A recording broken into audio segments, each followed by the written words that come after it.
Olá, Floripa, olá, Brasil, olá, mundo. Eu estou Eustáquio Patunas e este é o programa Vida Inteligente, trazendo hoje um tema por demais interessante, por demais esclarecedor, com toda certeza. Nós vamos falar hoje sobre mônada. Nós, espiritualistas, eu sempre me baseio por mim, né? Eu falo nós para generalizar, né? A gente fala muitas coisas, a gente costuma falar muitas coisas, vamos dizer, que a gente não tem conhecimento em profundidade. Então, toda vez que surge uma oportunidade para que a gente possa aprender e ter mais embasamento naquilo que nós vamos falar daqui para frente, é ótimo, né? E é isso que nós vamos fazer hoje. Nós vamos falar sobre mônada, mônada. E para isso eu trago, querido amigo e irmão, Barend Vorham, diretamente da terra do tamanco, né? Aquele tamanco conhecidíssimo, que é a Holanda, a linda Holanda. Como é que você está, Barend? Tudo Sem bem? tamanco, seu estou, creio, mas tudo bem. Estou de chinelo. O tamanco é uma vestimenta tradicional, né? Sim, no Assim, campo ainda, assim, nas roças ainda eles usam, né? Mas na cidade, claro que não, né? então, é interessante, mas essa imagem perenizou para a humanidade, né? Verdade, verdade. Ó. Barend, eu tenho uma. Eu vou passar o meu ponto de vista aí. Pode ser bobo, mas eu acho que a mônada, né? O que eu vejo? Porque todo mundo diz, você vai esclarecer aqui, todo mundo diz, a gente vem da mesma mônada, a mônada do grego. Grego, eu sou grego, você sabe, falo grego. Monadicó significa único. Mono é só, é um mono, estéreo e tudo isso aqui. E mônada é unidade, em grego puro, vamos dizer. Então, não sei se tem alguma coisa a ver. Considerando isso, todo mundo diz que a gente vem de uma mônada e que somos parte de um todo, né? Somos parte de um todo. Então, eu tirei um conceito, não sei da onde, da minha elucubração. Eu considero que nós somos meu ponto de vista é que nós somos um grande vaso chinês, né? Aqueles vasos maravilhosos, que um dia foi jogado no chão e estilhaçou inteiro. Estilhaçou inteiro. Então, o vaso continua. O vaso continua, só que ele está todo estilhaçado. E o trabalho de cada um daqueles pedacinhos de vaso é voltar para ser aquilo que era na sua unidade. Não sei se isso aí é besteira pura, baboseira pura, mas é uma forma de eu entender, eu, pelo menos até agora, antes da gente conversar, o que seria para mim uma mônada, o que seria um todo, né? Um todo para mim seria algo que está fragmentado, né? E que um dia vai voltar a ser uma coisa só. Então, mais uma vez, prazer em ter você conosco, né? É sempre uma honra ter o seu conhecimento compartilhado e seja bem-vindo. Olha, aquela comparação com vaso, em certo sentido, eu acho que é verdade, mas com todas essas metáforas, elas explicam, mas não explicam 100%. Claro. E é interessante porque os instrutores, os grandes mestres, os Mahatmas, eles sempre ensinavam, e ainda ensinam, por meio de adumbração. Adumbração quer dizer um esboço, sabe? Você está em cima de uma montanha bem alta, você olha para baixo, você olha no vale, e você vê tudo muito vácuo, sem detalhes. Porque são ideias, especialmente da mônada, são ideias que são muito, nem quero dizer difíceis, mas muito desconhecidos. Então, você tem que, primeiro, aquela adumbração, né? Aquele esboço, e depois pequenos passos, e você usa muitas vezes, você usa metáforas para compreender o que realmente quer dizer uma mônada. Eu acho, creio que para compreender alguma coisa da mônada, você tem que começar com 3 ideias fundamentais. Você deve conhecer, sem dúvida, 3 proposições fundamentais que se acha também em A Doutrina Secreta, grande livro da Helena Blavatsky. E ela mesma diz que essas 3 proposições fundamentais, no fundo, são, se você compreende tudo, a filosofia esotérica completa. Também, se você tem uma imagem mais ou menos clara daquelas 3 ideias, você vai, devagarzinho, passo por passo, compreender que é uma mônada. Então, a primeira ideia fundamental, a primeira proposição fundamental é a ausência de limites, a ilimitabilidade. Já é muito difícil para nós imaginar ilimitabilidade. Não tem começo, não tem fim, não tem fundo, não tem superfície. Você pode dizer nem pode dizer um espaço, mas espaço, para lá, para cá. Blavatsky mesmo fala de um princípio, não um Deus, né? Um princípio omnipresente, eterno, sem limites e imutável. Só as ideias já um ano pode refletir sobre isso. E nunca vai compreender completamente, porque, né, ela mesmo diz, além da concepção humana, mas pode pensar sobre isso, e abre já muitas portas. Segunda ideia é ciclicidade. É mais fácil para nós, porque tudo que a gente conhece dia, noite, as 4 estações aqui na Europa, né, tem sempre um ciclo, né? Tudo é ciclicidade. Então, quer dizer, naquele espaço sem limite, na ilimitabilidade, aparece e desaparece mundos, galáxias, entidades. E a terceira proposição é crescimento, evolução e cooperação hierárquica. Quer dizer, as leis universais que se aplicam em todos os lugares. A gente fala sempre como em cima, assim embaixo. Sim. Aí, agora, 3 proposições fundamentais. Agora vamos tentar fazer uma imagem, sabendo que essa imagem não é 100% correta, mas, pelo menos, para ter alguma ideia. Então, você pode comparar tudo isso com um fogo cósmico, eterno, ardente. E esse fogo tem faíscas. E cada faísca desse fogo eterno é uma mônada. Opa! Agora, essa metáfora já não é 100% correta, porque a faísca parece que saiu do fogo, né? Sim. Mas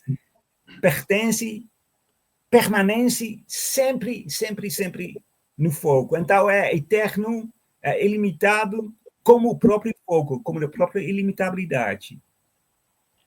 Para dar outra metáfora que se usa muito no budismo, você deve conhecer também, compara o espaço com o oceano ilimitado. O oceano não tem fundo, não tem superfície, nunca encontra um litoral, uma costa, só água. Tem, claro, um número infinito de gotas de água. Cada uma dessas gotas é uma mônada. Puxa! Portanto, sempre faz parte do oceano. Mas, mesmo assim, é uma mônada. Aí, se você realmente que você falou do greco, né? Monas, unidade. Unidade, único e só. Unidade, única e só. Agora, me diz uma coisa, eu achei curioso isso. Você falou do fogo e as suas faíscas, né?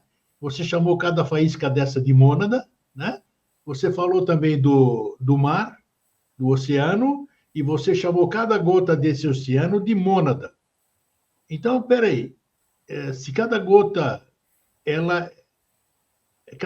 do oceano é uma mônada, O oceano é uma mônada. Como é que fica essa Então, associação? a mônada é, olha, O fogo. duas ilimitabilidades não existem. Porque Sim. se for ilimitado, não tem limites. Então, não pode ser aqui acaba e tem outra ilimitabilidade. Então, isto que é a coisa mais difícil para entender, quase impossível de compreender, que a mônada, no fundo, do fundo, do fundo, é o oceano. Cada gota é o oceano. Mas você pode dizer que cada mônada, eu vou tentar explicar de outra maneira, mas cada mônada é, por assim dizer, uma individuação do oceano. Parte do oceano que é, no fundo, no coração do coração infinito, porque faz parte do oceano, mas no momento que se manifesta, você pode dizer que é uma entidade, um ser. A definição, acho que Pitágoras deu essa definição. Pitágoras, que no fundo ele inventou a palavra mônada, que pelo menos a gente pensa que foi assim. Talvez já gregos antes dele, mas ele foi o primeiro que a gente sabe que ele usou essa palavra mônada. Então ele faz uma definição e diz que a mônada, preste atenção, a mônada é um ponto matemático da consciência. É um ponto matemático quer dizer o perímetro está em lugar nenhum, é o centro em tudo parte. Eu não posso imaginar isso. Não. É uma abstração para mim. Mas é uma ideia, o perímetro em lugar nenhum, é o centro em tudo parte. Então, como os pitagorenses falam, filósofos que os alunos deles, eles dizem que a mônada não ocupa lugar. É um conceito não espacial. Quer dizer, é uma abstração para nós, uma abstração. Porque, no fundo, a mônada é o oceano, mas, no mesmo tempo, né? Perímetro não está em lugar nenhum, o centro em tudo parte. Então, deixa eu explicar com outra metáfora. A gente vai chegar perto. Vamos chegar lá. Coisas mais concretas. Aí, outra metáfora. Imagina um aroma tão rarefeito, tão etéreo, que está além da nossa capacidade perceptiva, além de nossos sensos, não podem perceber de forma nenhuma. Tá. Agora, esse aroma aparece em nossa percepção quando se cobre com o véu. Aparece no horizonte da nossa consciência, da nossa percepção, quando se cobre sua essência com um pano, uma concha. Então, esse pano, essa concha, emerge da própria mônada.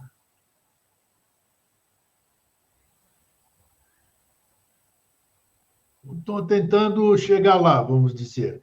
Então, além do nosso horizonte, que nós não podemos nem imaginar.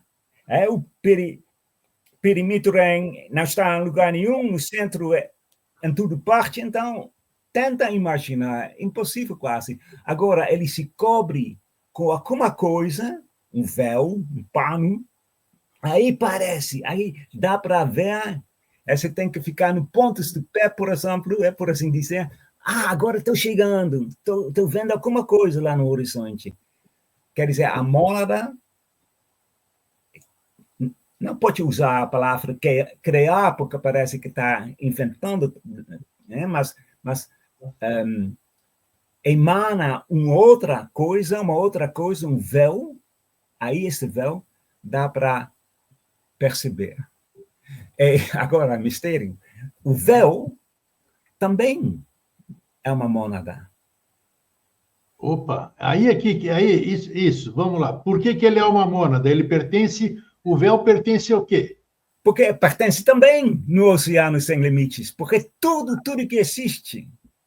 E esse véu que emerge da própria mônada, da primeira mônada, é igualmente uma mônada, mas ele tem uma forma.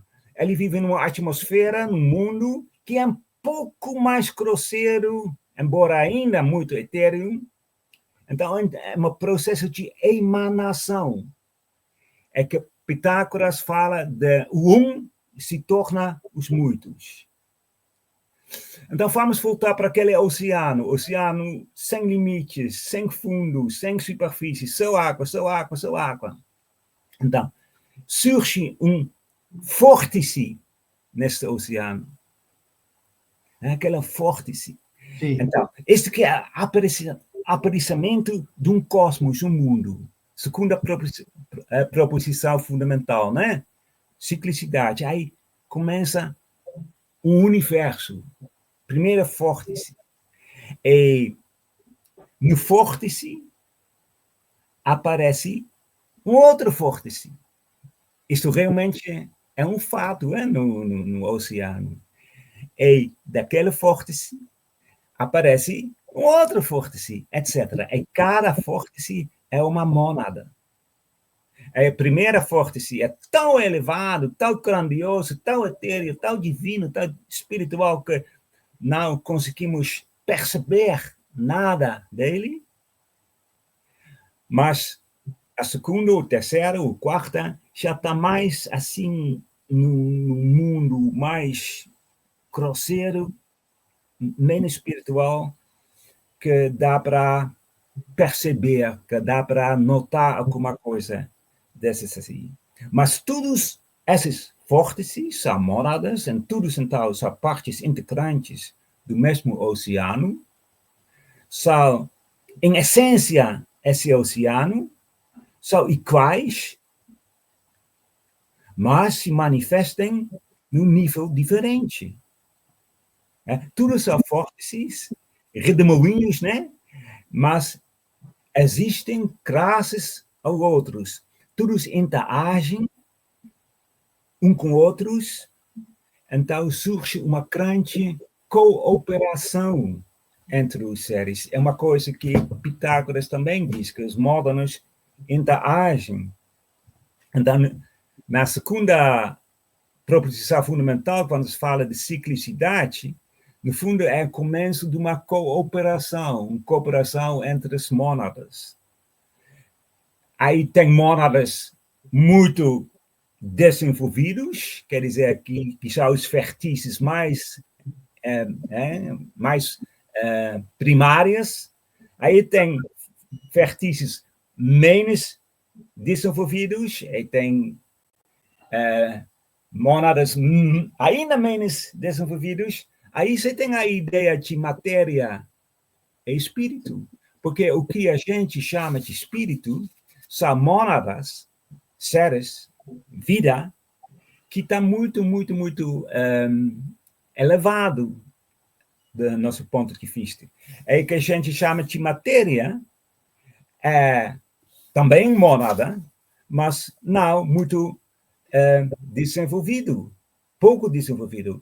Mas matéria, espírito, é a mesma vida, só a diferença está na maneira, na extensão, o que desenvolverem suas potências, seus poderes.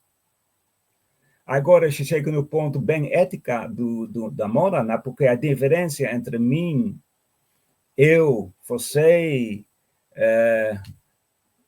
um animal, uma planta, um Deus, um Buda, não é uma diferença essencial, mas diferença em desenvolvimento.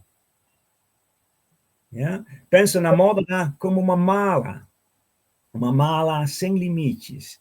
Alguns tirarem muitas coisas da mala, outros menos. Mas a mala é igual. É a mala, no fundo, no fundo, no fundo, é o oceano sem limites. Podemos dizer que a mônada é perfeita. Na sua essência, ela é perfeita.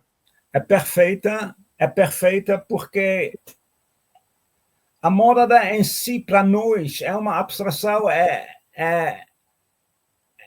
pode chamar também de divindade interior, no Deus interior, o ponto mais alto, o núcleo de qualquer ser. Tendo a consciência ou tendo o entendimento do que é aí você já começa a desenvolver, né? Se tudo vem do muita gente fala também, uma frase muito usada no espiritualismo é somos todos um, né? Então, se somos todos um, viemos dessa mônada que a gente fala aqui. Então, ela seria algo perfeito, que eu não sei porquê, tanto é que o tema da nossa conversa é o mistério da mônada, né? O mistério da mônada, né? Então, seria um desenvolvimento, digamos assim, fiquei aquela analogia que eu fiz do vaso, alguém jogou esse vaso aí, ou o mar, vamos dizer, alguém abriu as comportas do todo, e o mar está aí com as suas gotas aí, cada um no seu processo, cada um no seu vórtice, que você acabou de dizer, ficou bem inteligível isso, em desenvolvimento, para que se adquiram novas experiências, e para voltar e levar essas experiências para a mônada, que é a origem de tudo. A minha pergunta nós estamos aqui conversando, né? Se é perfeita, se a mônada é perfeita e nós somos tudo gotas desse oceano, qual seria o sentido de termos que passar por algumas provações, experiências da água, né? Vamos dizer, a água dessa gotinha, estamos falando de oceano, estado líquido, gasoso, sólido e tudo isso aqui, para voltar para uma informação que já existia. Eu quero entender esse processo do porquê. É uma pergunta difícil, mas você tem algum caminho aí para a gente raciocinar, pelo menos? Sim, sim, sim. Eu acho que, olha, a terceira proposição fundamental fala da evolução progressiva. Blavatsky usa a palavra peregrinação obrigatória. Obrigatória porque não pode pular uma etapa, né? Você mesmo tem que caminhar. Então, todos os seres, todas as mônadas estão naquela peregrinação, né? O símbolo para a evolução progressiva. Mas, a rigor, se você pensa bem estritamente, não são as mônadas que fazem essa peregrinação, porque a mônada já é um centro ilimitado de consciência. É isso que eu quero entender. Mas o raio que flui da mônada é o raio. Se lembra que eu falei daquela aroma tão etérea que está além da nossa percepção? Então, tem um raio. O raio forma um veículo, uma alma, um eco, dá a palavra que quiser. É essa alma que está crescendo. E essa alma que está sempre mais manifestando os potenciais da própria monada que está dentro dele. Então, pensa na mala, desenvolver sempre, tirar mais habilidades, mais forças divinas da mala. E então a diferença entre você e eu e o animal não é mônada, mas quanto nós já desenvolvemos da nossa mônada. Então, isso é uma coisa muito importante, porque realmente, como você fala, a gente sempre fala da unidade essencial, né? Mas aquela ideia da mônada dá um argumento que realmente tem uma atrás da diversidade, tem aquela unidade, porque diversidade, porque tudo as mônadas não se desenvolverem na mesma maneira. Todos os seres tiraram outra coisa, por assim dizer, da própria mônada, que eles são no coração desse coração. Então, tem diversidade. Mas se você volta e desenvolve tudo, você retorna para a unidade. Religião, religar, significa voltar de novo para onde você veio. Então, é o raio, a corrente de consciência, pode dizer também, que forma um veículo, um eco, uma alma. Essa alma, aí tem diferença, porque a alma de um ser humano é diferente de como a alma de um animal, porque o animal não tem a capacidade de pensar. Essa alma está na peregrinação, ele tem que desenvolver sempre mais, sempre mais, sempre mais, sempre mais da mônada. Agora, a Tesvia ensina que durante a vida do planeta Terra, a gente chama isso de Manvantara, cada mônada tem a oportunidade de crescer tanto dentro dos limites do reino qual pertence, né? Que desenvolve todas as suas capacidades. Então, animais, por exemplo, eles podem se tornar animais Deus, por assim dizer. O homem pode se tornar homem-deus, etc. Sim. Até não tem mais nada que aprender como ser humano, porque tudo a natureza você pode comparar em 10 reinos, 10 reinos de natureza, reino animal, reino mineral, elemental, ser humano, Deus, etc. Então, durante a vida do planeta, você pode se desenvolver até chegar no ponto que você realmente aprendeu tudo que dá para aprender naquela classe de ser humano. Aí tem um grande descanso. Durante uma Manvantara, que segundo a teosofia, eu também se acha as mesmas cifras no hinduísmo, dura 4 bilhões 320 milhões de anos. Puxa. Nós temos a capacidade 432, são os números, também Pitágoras fala daqueles números, né? 432, 400, 320 milhões de anos, temos a oportunidade de desenvolver tudo que está na nossa consciência como humano, manas, como se diz, a mente. E daí teremos um longo, abençoado período de descanso, nirvana, para-nirvana. E na próxima Manvantara, na outra vida do planeta, ciclicidade, as terras e planetas, estrelas também se manifestam ciclicamente. Então, na próxima vida do planeta, continuaremos nossa jornada, nossa peregrinação, mas não como ser humano, mas como deuses. Deuses novatos, bem no começo do reino de Deus. E animais podem se tornar seres humanos. Não é um processo automático, não, nós temos que caminhar, nós temos que fazer alguma coisa, né? Mas, então, a mônada fica a mônada, mas o raio que sai da mônada, a alma que sai da mônada pode crescer, tem a possibilidade de crescer tanto, que ele volta, por assim dizer, para a mônada, para Deus interior, que no fundo ele aí descansa, etc. Realmente é um processo de entendimento difícil para o nosso nível, vamos dizer, como o nosso nível de estágio humano, digamos assim, né? Difícil pode ser, mas eu acho que não é muito difícil, mas é diferente, porque a gente, como você no Brasil ou na Holanda, nós fomos educados na maneira ocidental, e nós aprendemos desde pequeno que tudo tem um começo, né? A ciência diz que a vida começa com o espermatozoide, é um óvulo, e cristão, o dogmatismo cristão diz que o Deus cria uma alma. Então, a gente pensa no começo e no fim.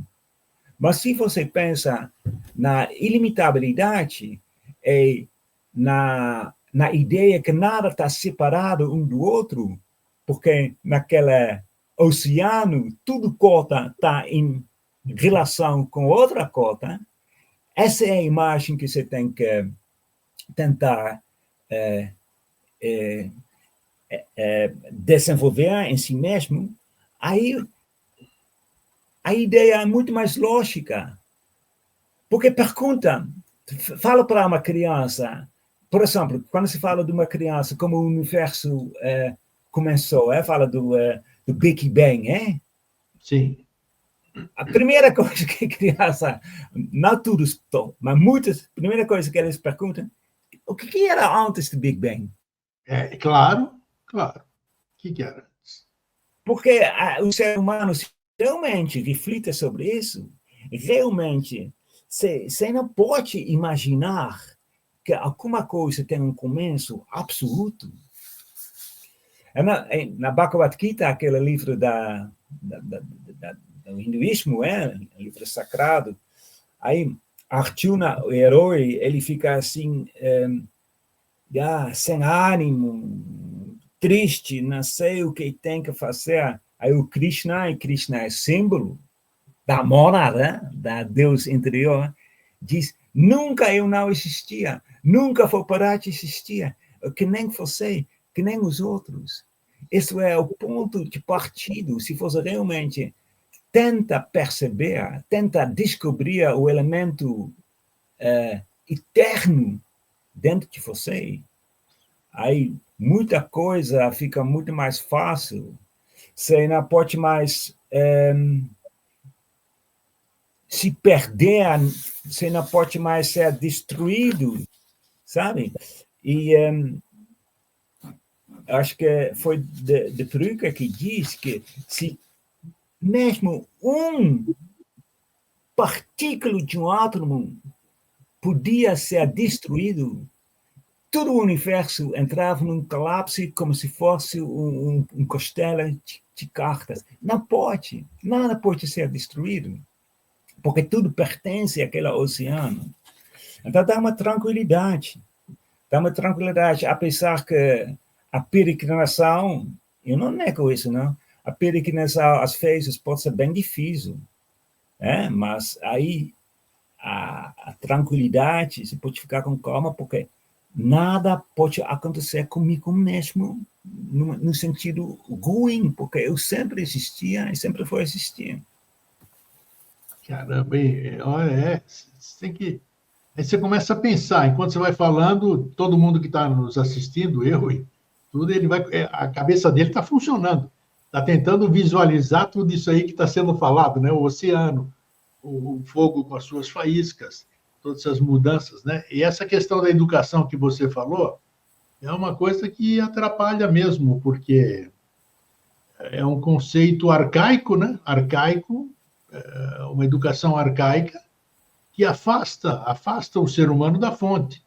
Mas nós aqui não podemos fazer nada, nós já estamos em idade avançada, digamos assim, os nossos filhos já são adultos, nossos netos ainda não têm essa filosofia, então é um processo muito moroso, infelizmente, que deveria ser assim, eu não sei se é, eu acho que nada, como não existe acaso e sim causalidade, essa morosidade da civilização, de tantos, não sei quanto tempo nós existimos aqui, vamos dizer, como civilização, e a gente acha que é moroso, pode não ser moroso. Como é que a teosofia, por exemplo, vê o estágio que nós nos encontramos? Aos olhos da teosofia, desde Blavatsky, todas essas coisas, nós estamos em que estágio evolutivo? Retrógrado, atrasado? Como é que se vê? Como é que a teosofia vê? Como o grande filósofo Platão diz, são as ideias que governam o mundo. Sim. Não são os presidentes, os reis, não são as ideias. eu acho que enquanto o ser humano não tem uma filosofia de vida, não precisa ser muito metafísica, porque teosofia, às vezes, nas doutrinas é difícil, mas a ideia que sempre existia, e sempre foi existia, a ideia de ciclicidade, reencarnação, uma ideia de unidade, solidariedade, aquelas ideias básicas. Se essas ideias não são mais ou menos comuns na humanidade, se não for assim, sempre há conflito, sempre há guerra. Então, para a teosofia, mais importante do que político, etc., é que se muda a mentalidade da humanidade através das ideias. Então, a Sociedade Teosófica, esse ano, existe 150 anos. Sim. Você pode dizer, vocês não conseguiram nada ainda. Pode ser, mas pelo menos alguma coisa conseguimos. Mas suficiente? Claro que não. Aí os mestres também dizem que a teosofia vai ser a religião do futuro. Vai ser a religião do futuro. Então, eu acho que essas ideias... por isso, uma ideia da ilimitabilidade, mônada, ciclicidade. Ciclicidade quer dizer reencarnação, karma, reencarnação. Se esses são mais conhecidos, aí muda. Agora, como o ser humano está agora, pode ser que nós agora estamos bem num vale, mas eu não sei que temos que cair ainda mais. O que está no ponto mais baixo, agora vamos subir. É muito difícil de dizer, porque sem me mexer em política, mas o que está acontecendo agora nos Estados Unidos é uma coisa que, com a ideia da teosofia, não é uma coisa muito boa, não, porque faz separações em vez de unir, mas sim, a consequência é isso, é uma coisa kármica, porque karma sempre trabalha de uma maneira diferente do que se pensa. A consequência é que a Europa agora está se unindo muito, muito mais do que antes. Perfeito. Sempre tinha, esse país, Espanha, Portugal, não queria isso, Holanda, Alemanha, tem 26 países. Agora, por causa do que está acontecendo na América, tudo a Europa fica unindo. Então, você não sabe onde isso vai acabar, claro que não, mas aquela ideia de unidade e de espiritualidade, bom, eu não posso dizer que estamos no fundo do poço já estamos subindo um pouquinho, temos que cair mais um pouquinho, muito difícil de dizer. Eu não tenho a sabedoria para saber isso. A única coisa que eu sei é que tem que... Aquelas ideias que agora estou compartilhando, que nós estamos compartilhando um com o outro, são muito importantes, porque, mais uma vez, Platão, são as ideias que governam o mundo, não os presidentes. Eu acho que nós vivemos... Por não entendermos muitas coisas, por não compreendermos muitas coisas, então a gente inventa muitas coisas, inventa. Essa questão, por exemplo, de nova era, e não sei o que está entrando, sai era disso, entra a era de aquilo, então a gente vai se iludindo, esperando alguma coisa. A gente fala sobre o tempo, de que nós somos atemporais, mas a gente fica preso no relógio, fica preso nisso, fica preso naquilo, então a gente vai se enganando. Por isso que eu digo que nós estamos num tempo difícil, realmente. Eu não posso dizer que isso aqui é um fim de um ciclo. Não sei, porque a história me conta, não sei quando é que... Não tem prazo. Como é que eu posso definir um ciclo, Barent? Não tem. Não tem data marcada. Amanhã é assim. Tudo foi criado pelo homem. Nós realmente... Tudo é atemporal, se você for medir. O universo é tudo sincronizado, bonitinho. Ele anda sozinho, não tem regra nenhuma escrita em algum lugar. Ele é o que é. E nós temos que andar em consonância com ele. É isso que o homem não está fazendo. Andando em consonância. Então, eu acho que o que a teosofia faz, outras instituições fazem, outros grupos de estudo fazem, os sérios, né, digamos assim, tentar levar esse conhecimento, esse esclarecimento, fazer com que as pessoas pensem, né, pensem um pouco, eu acho que já é um grande passo. E a gente não deve nunca se incomodar. Claro, a minha opinião, o que vale? Né? A gente nunca deve se incomodar com essas baboseiras, eu considero baboseiras, de transição planetária, fim de ciclo daquilo, fim de ciclo daquilo, promessas, promessas, promessas, e ninguém faz nada porque tem coisa prometida. Por que eu vou fazer se lá na frente vai chegar alguém para me salvar, para me dar isso, para me dar aquilo, para me dar conhecimento e tal? Então, é isso que nós temos que fazer. Porque eu concordo com você, porque o ciclo, o tempo não faz o homem faz o tempo. Eu queria dizer, tem influências cósmicas? Tem. Mas isso não quer dizer que essas influências são benefícios ou são ruins. Depende do homem. Depende do homem. Por exemplo, para dar uma ideia muito fácil de compreender, a lua cheia, às vezes tem gente que fica muito sentimental. E faz coisas doidas. Yeah? Mas outros seres humanos que andam na Lua e não sentem nada, porque eles não vibram com aquela... Perfeito, com aquela sintonia, com aquela energia, com essa coisa implantada. Pois é. Então, mesmo se tiver um novo ciclo, que a teoria ensina que realmente tem um novo ciclo, pode até cientificamente sabe que agora nós estamos no ciclo de Aquários, era peixe, etc., porque a Terra é que nem um peão, né? Faz assim, então cada 2000... Você não pode negar a astronomia, isso é ciência. Não, essa influência existe, mas isso não quer dizer que, por causa da influência, o mundo vai ficar melhor ou pior. Eu posso dar uma conselho tão sábio para você, mas você não escuta. Sim. Sim. Eu não posso dar um conselho sábio e você vai tornar-se um ser humano melhor por causa de outra influência, entendeu? Então, influência existe, mas como a gente interpreta essa influência depende de nós. Com certeza. Essa mudança consciencial. Olha, eu que vivo, você também, há mais de meio século no espiritualismo, nós temos tudo nas mãos. Nós temos a receita do grande bolo delicioso, nós temos na mão. Só que a gente não consegue finalizar. Sempre nós temos todos os ingredientes, não conseguimos juntá-los para fazer essa grande coisa. Então, qual vai ser esse caminho, Bárbara? São perguntas difíceis de responder, mas nós estamos em 2000, nesse ano cristão aqui, né, que inventaram essa história também, do 2025 que nós estamos. Olha, Greco, eu acho...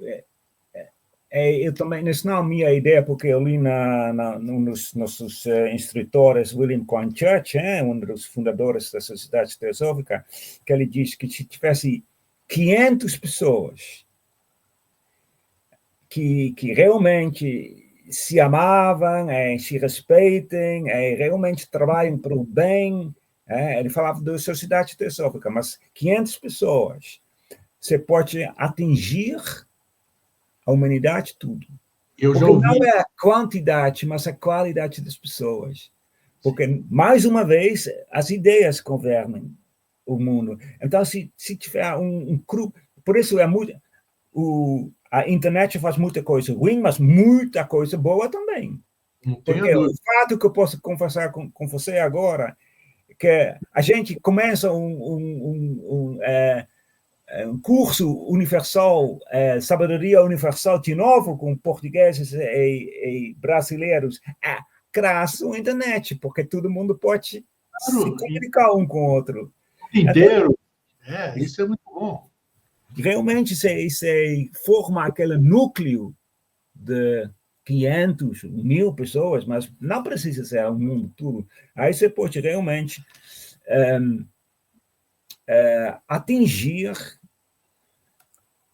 todo mundo, não que de um dia para outro uma pessoa vai pensar diferente, porque se você foi criado numa... que no Brasil, por exemplo, tem muita gente que é cristão, né? Católica ou evangélico, mas aqui na Europa tem muitos que não têm religião nenhuma. Então, não pode esperar que todo mundo vai mudar de um momento para o outro.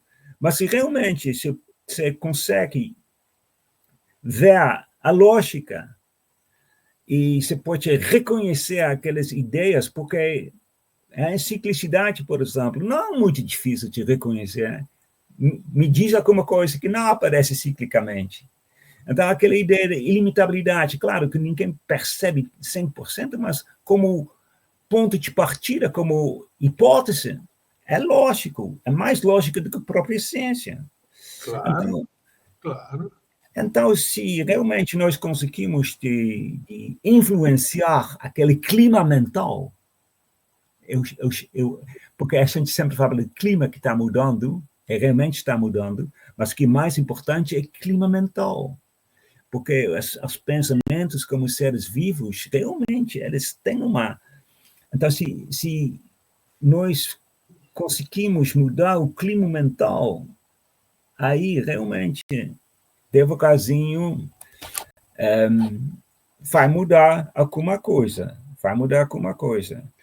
E a teosofia, nesse ponto, é optimista, porque se realmente todo mundo é uma mônada, nós temos dentro de nós toda a sabedoria sobre as potenciais. Perfeito, perfeito. Por isso que aquela frase famosa de um conterrâneo meu, conhece-te a ti mesmo. Mas o difícil é você se conhecer a si próprio.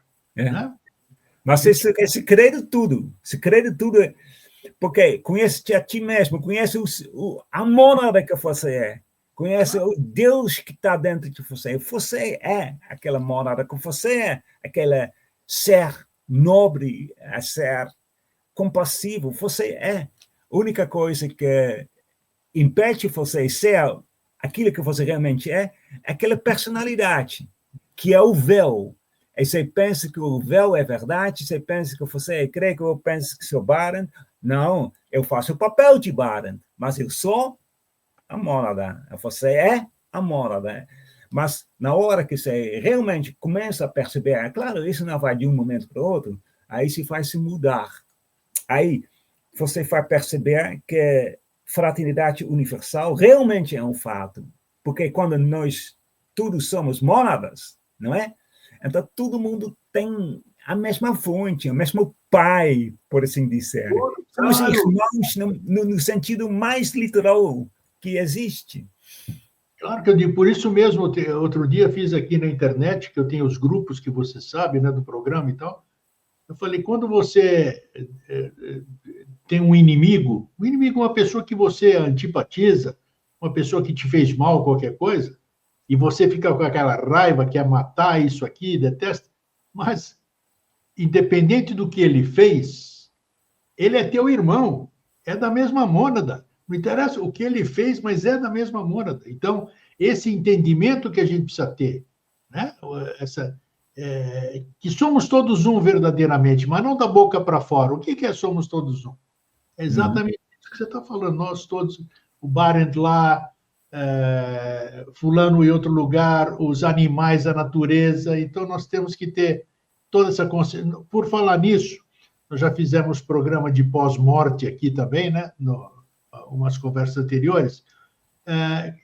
Como é que é esse conceito, vamos dizer, aproveitando esse gancho, da questão do quando a pessoa morre fisicamente, assim, nesse encarnado, existe como é que se diz? Uma fantasia, vamos chamar de fantasia, vai? De que volto para minha mônada. Existe isso?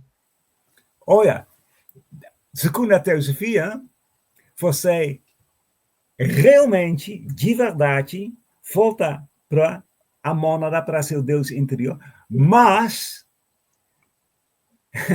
a questão é, você está percebendo isto, porque às vezes dá a imagem que a mônada, o pai, carrega num berço de viagem a personalidade dentro de si. Então, na hora que você morre, realmente você volta para, como a gente fala, de peito da mônada, peito do Deus interior, mas você está dormindo.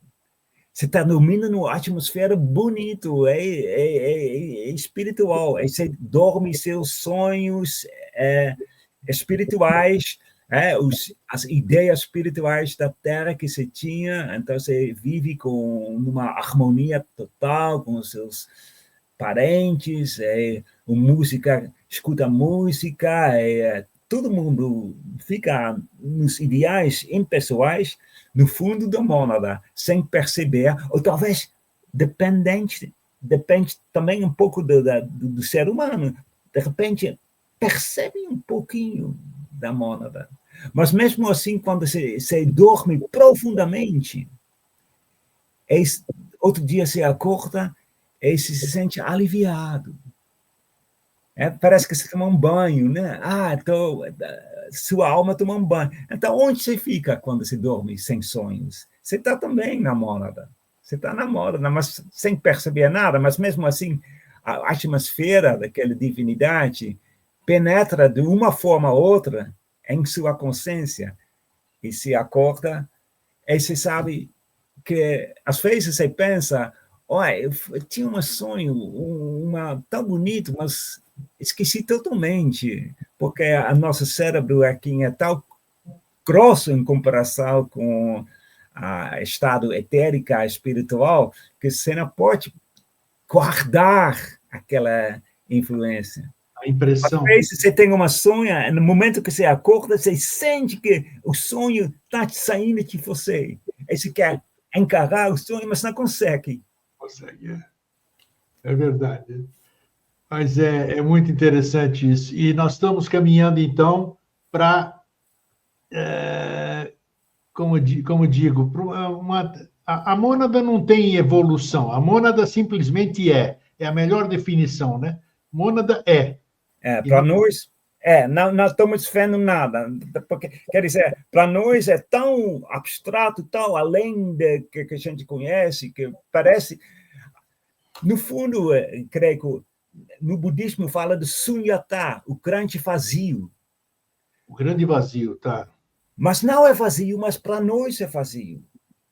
É que nem quando uma criança olha para um professor de matemática, ele fica pensando, está sentando numa cadeira, fica pensando numa fórmula matemática, então a criança pensa que o vovô está fazendo nada. Mas o vovô está pensando. É verdade. De repente, é uma forma muito difícil que está contemplando, ele está pensando no universo, etc. Então, para nós que não somos nesse ponto, criancinhas, somos criancinhas e não percebem o que está acontecendo no mundo de deuses. Para nós parece vazio, parece uma mônada, parece que está parado, mas claro que não está parado. Para a gente finalizando, eu sempre peço assim orientação no sentido de uma indicação literária. Eu acho que o ser humano deve ler, porque a leitura é uma fonte que ativa o cérebro para você, e como eu falei para você, você está falando aqui, tudo que você está falando, eu tô criando imagens. Então, esse é o desenvolvimento da coisa, né? E assim vai, talvez eu sonhe com isso hoje à noite, foi o que você falou, e assim a gente tem que estar ligado nessas questões, né? Então, literatura, que literatura você recomenda para que se tenha uma noção? O assunto é difícil, é complexo, não é isso que rola por aí, minha mônada, porque nascemos da mesma mônada, somos na parte afetiva, essas coisas, tal. Que literatura você indicaria? Olha, tem dois livros. Opa, vamos lá. O primeiro livro é o mais difícil e não recomendo quando é a primeira vez que você vai ler sobre esses assuntos. O primeiro é a Doutrina Secreta de Helena Blavatsky. Está traduzido em português. O segundo livro é um livro que foi traduzido em português. E se você, eu acho que pode comprar no Brasil, mas se você quiser digital, vai para nosso site blavatskyhouse.org, porque lá está digital, pode abaixar de graça. É o livro Os Fundamentos da Filosofia Esotérica de Gottfried de Perücker.